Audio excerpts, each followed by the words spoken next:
What you do alone shapes who you become.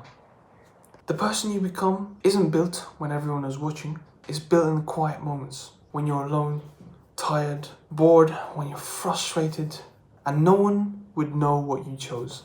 No one would have any idea what you decided to do with your time, whether it's good or bad, productive or unproductive. You see, everyone wants to look disciplined publicly. They want the attention, the recognition for their hard work, but they don't want to do it in private when they're alone, for something bigger than themselves. Your real character is built privately, and it's the unseen moments that reveal the truth. They reveal who you actually are versus who you show, who you appear to be in front of others.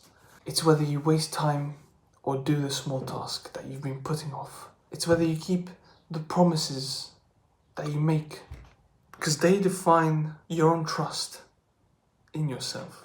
Your private habits become your public life. It's unavoidable. And this is hard.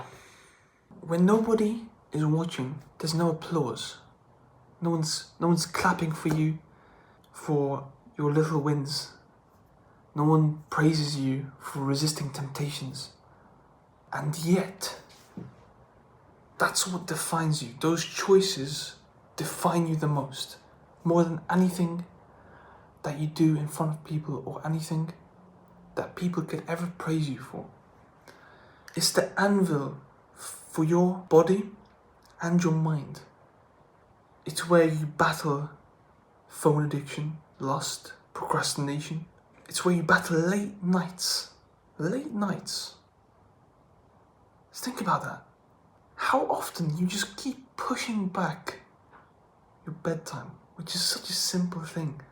How important that is. It defines your whole life. It's where I try to focus on what truly matters and fight those late nights. Be better for my future self.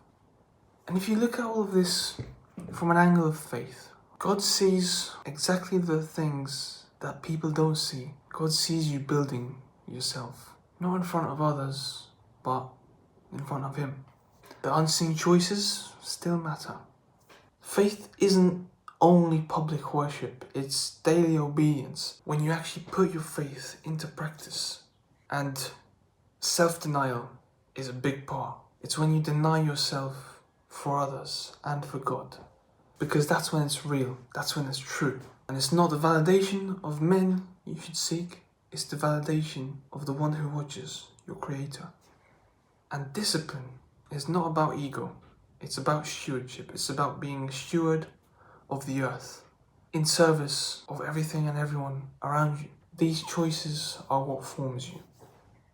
What's the danger of doing things only in front of others? Well, there's a danger of becoming fake.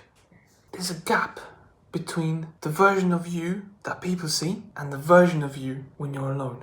And if that gap gets too wide, you start to feel unstable, anxious.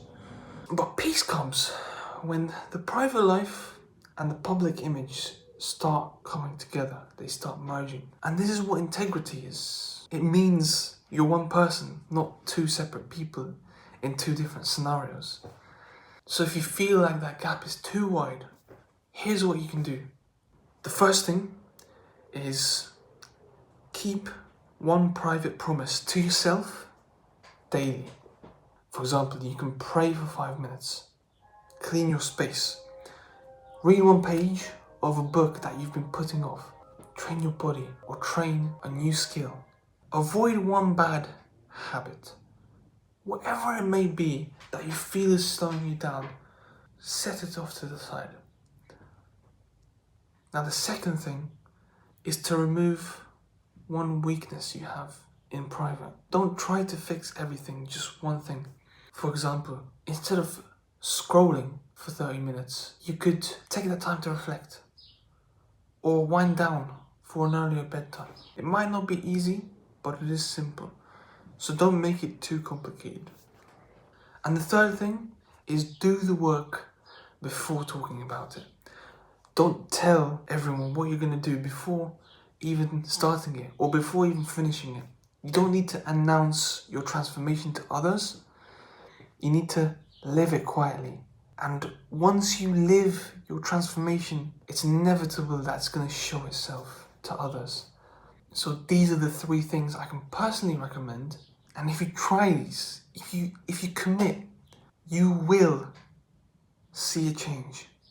So you don't become someone new in one big, massive moment.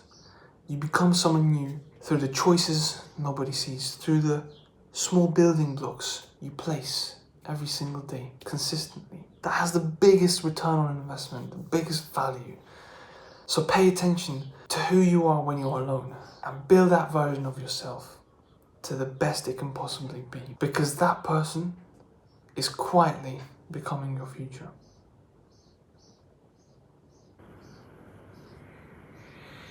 Peace.